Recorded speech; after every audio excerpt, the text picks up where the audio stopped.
Hey ladies, Miranda here. Hope you're well. I just wanted to pop in today and share a little quick video about why we emotionally eat and comfort eat and what we can do about it. Because I know for me, when I was sort of growing up, like 15 years of battling with my eating, my weight, and all that sort of thing, I never would have called myself an emotional eater because I actually thought I, would comfort eat sometimes or something like that, but I never thought I was an emotional eater. And when I say emotionally eating, I literally mean anything where you don't eat when you're hungry. You eat outside of being actually physically hungry for another reason outside of physical hunger. And so most of us would actually fall into that category where we eat outside of physical hunger. And so this is what I'm talking to you about it. Even if you don't think you're an emotional eater and you don't binge eat, that sort of thing, we still can all struggle with eating outside of our physical hunger. And so the reason that we do this, or the first thing I really want you to understand is that, hey, Rupert, lovely to see you, Del. Please, guys, post questions, post your thoughts. Tell me what it is that you do, why you emotionally eat. Is it anger? Is it sadness? Is it lonely? Is it for reward and to feel good about life? What is it for? I'd love to know so I can interact with you on that. But the thing I'm saying here is that, the really big key thing is, for everything actually, is the first part is we need to have self-awareness. So the first thing I want to tell you is that you need to have self-awareness and you need to understand yourself. You need to start interacting with yourself, asking yourself questions, thinking through things, discussing things with yourself. That is the first key pivotal skill for any change in any area of our life, including this one. And so the question I want you to ask yourself in around your comfort eating or your emotional eating is, sort of two things. When do I emotionally eat or comfort eat? What's often going on at the time? What emotions am I feeling, or what am I trying to avoid at the time? And also a great question is, like, when am I not emotionally eating? When am I not comfort eating? When do I feel great in myself or whatever's going on, and so I don't feel like I need to just keep eating when I'm not physically hungry? And the reason I ask you that is because for me, that was the first key eye-opener of why was I emotionally eating? Why was I going to food and chocolate and just like cake or cheese or whatever it was when I just wasn't hungry for it? And why was I going to it when I didn't actually feel I needed it physically?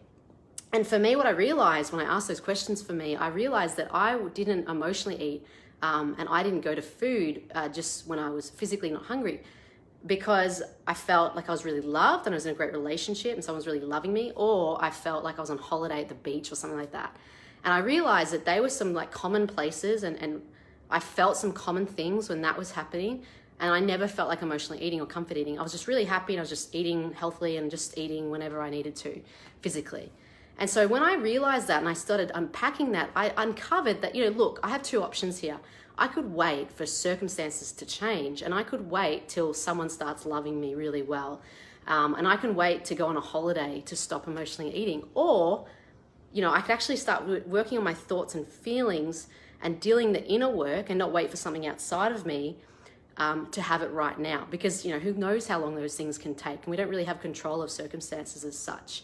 So what I uncovered is it actually wasn't about being on a holiday, and it wasn't about being loved by someone that would stop me emotionally eating. It was actually about the emotions I felt at that time when I was in those places and with someone who loved me. I actually felt desired, I felt beautiful, I felt like Jessica Alba on the beach or whatever it was that I felt at the time. And so I felt, worthy, desirable, valuable, beautiful. And I wanted to treat myself accordingly. And I wanted to look after me and feel healthy because I felt aligned with that already. And so it was actually that feeling that was making me just eat physically in line with my physical hunger and not going to comfort food. And so when I uncovered that, I actually started realizing, again, I could wait around for someone to make me feel that way, or I could shift my thoughts and start creating that in myself. And so that's my second key. So the first key is about self-awareness. What is it? What emotions are you feeling and thoughts that are running through your head when you want to emotionally eat and when you don't want to emotionally eat? And trying to understand what the differences are, because that will give you great info, self-awareness. So the second thing I did once I understood that and started unpacking that was, whenever I had the urge, and this is, I call it the compassionate chat to you, and the loving talk to you. Whenever I had the urge to eat emotionally, so whenever I, often for me it was like, and I think I shared this in the video last week, whenever I had the urge to eat some sugar or go to the chocolate, or have a dessert. They were my sort of things that often I wanted to be emotionally eating. Whenever I had the urge for that sort of thing, or it doesn't even have to be about eating. It could be, binge watching Game of Thrones or something, the TV. Whenever I had the urge for any of those things, that was my antenna and my signal to, hey, Miranda, something's up. You're not feeling great, because I never normally wanted those things, and they were things I was running to escape. And yours might be food, it could be TV, it could be partying, friends all the time. I don't know what it is for you, but you'll have those things of their little antennas, little signals, messages to you that I'm not feeling great and I'm trying to run away, I'm trying to numb, whatever it is for you, distraction. So when I figured that out, I had that self-awareness for that, what I did was, instead of going to the pantry, I actually stopped and I had a discussion with myself, and I sat down on my bed or on my couch, and I actually out loud verbally started chatting to myself, Miranda, what's going on? What are you feeling right now? And I'd start going on about the situation, the circumstance, and I'd say, okay, because it's never about the circumstance. That's always neutral. It's what we're making it mean. So I'd ask myself this powerful question. I want you to ask yourself this. What am I making this mean about me? Because it's never about the situation. It's never about the way people are treating you. It's never about the circumstance you're in. It's always about your thoughts about it and what you are making that mean about you. How are you personally making that mean something about you? So that's a really powerful question. And when I started discussing this and talking through this, I actually started uncovering that I could give myself that love now, and I could make myself feel desirable now and attractive and beautiful and valuable. I didn't need to wait for some guy to tell me that. I could do that for me.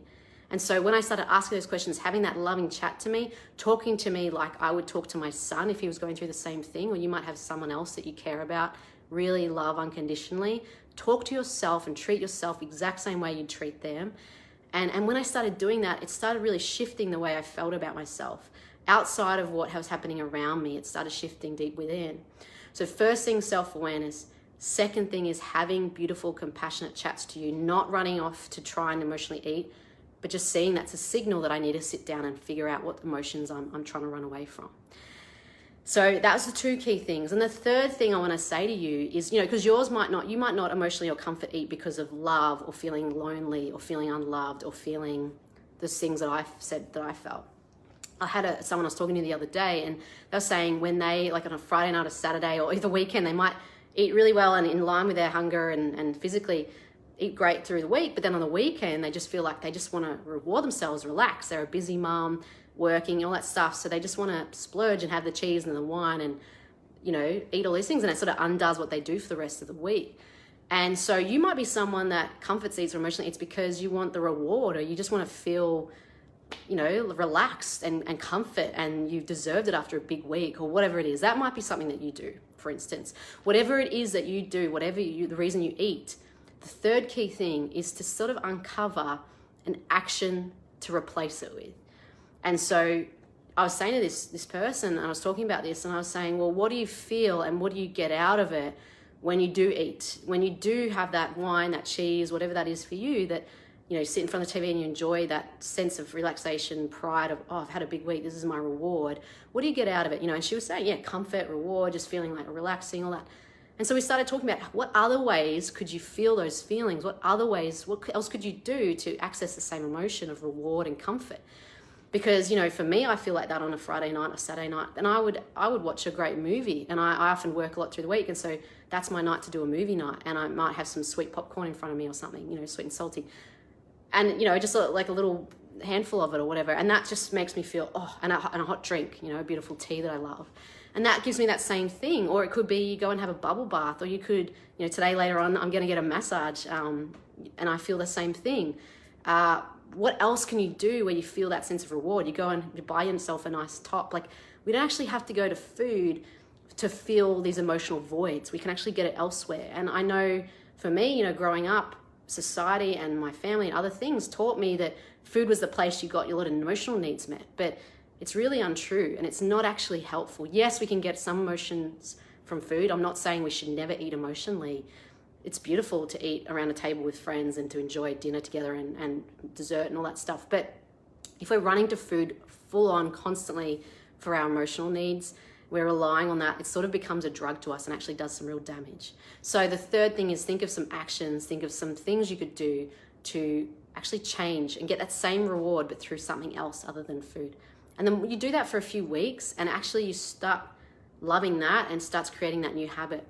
So anyway, 3 tips for you today, girls. Self-awareness, have a beautiful, compassionate self-talk to yourself, because you're talking to yourself, but often it's critically when you're unaware of it. And the last thing was just substitute the routine, the action. Love yourself behaviorally in an action that was giving and loving to you. Because again, I wouldn't, if Harry was feeling sad or needed a reward, I wouldn't just stuff him with sugar and cheese and whatever. I would actually think of beautiful, fun ways to love him and help him have that emotion. So you do the same with someone you love as well. So anyway, hope that helped. I'd love to hear what you find is important about what we shared, and what emotions do you go to comfort food or to emotional eating for? I'd love to know, so we can just think through other ways that you could get that need met. All right, beautiful girls, have a great week, and I'll speak to you soon.